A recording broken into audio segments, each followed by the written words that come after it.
بسم الله الرحمن الرحیم.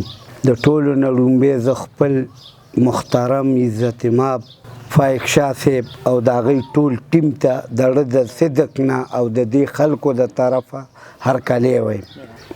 سجاد وایي چې څنګه خبرې وکړي نو واقعي چې سجاد تاسو دپاره ډېر محنت کړی دی او انشاءالله دې نه زیات به هم کوي او اوس خو به ډېر زیات کوي څو پورې چې د سر باندې د لاسې خو د سپورټ خبره ده نو انشاءالله چې په کوم میدان دی ورځي او چېرته دته ضرورت محسوس شو نو انشاءالله زموږ د چیرمین صاحب سپورټ او لاس به له ده پسه وي.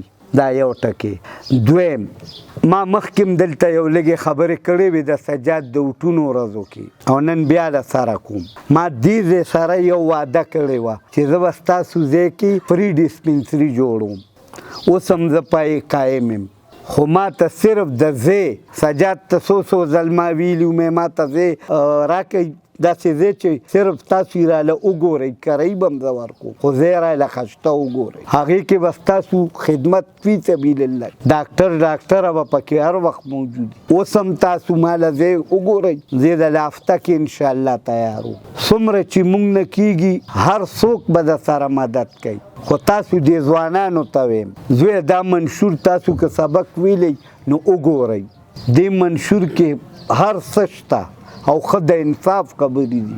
نن چې دا ګران قدرمن مېلمه زموږ راغلی دی واقعي چې دی نه د ایم این اے خواهش لري نه د وزارت خواهش لري نه کله به ودرېږي. موږ سره یې وعده کړې ده د خدای مخکې راته ویم او تاسو را مخکې شئ. ما که دا پارټي جوړه کړې تاسو غریبو له مې جوړه نو زه تاسو ته ویم ځوانانو ټولو ته تعلیم یافته ته را مخکې شئ رجسټریشن وکړئ زموږ پارټۍ کې شامل شئ.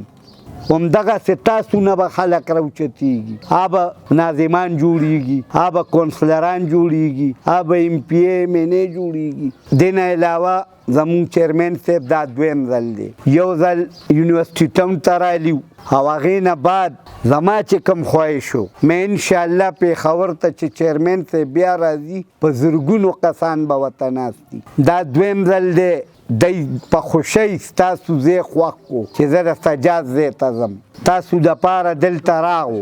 انشاءالله که ژوند را سره وفا وکړه نو په دریم ځل چې که خیري چیرمین صاحب پېښور ته راځي نو انشاءالله د پېښور منځ کې او په زرګونو خلک به یې جلسې ته ناست دي انشاءالله الرحمن. باقي زه ستاسو وخت ډېر نه اخلم ځکه دا مشران هم راغلي دي چیرمین صاحب به هم د سره خبرې کوي زموږ نور مشران دي اویس صاحب دی دی به د سره خبرې کوي ارسلان به یې دی هغوی به د سره تاسو ډېر ښایسته خلک یې زما د زړه مینه در سره دا حقیقت ته ویم.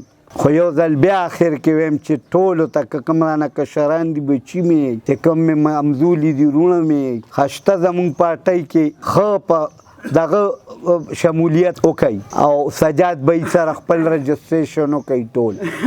ډېره مننه عزتمن شئ. السلام علیکم.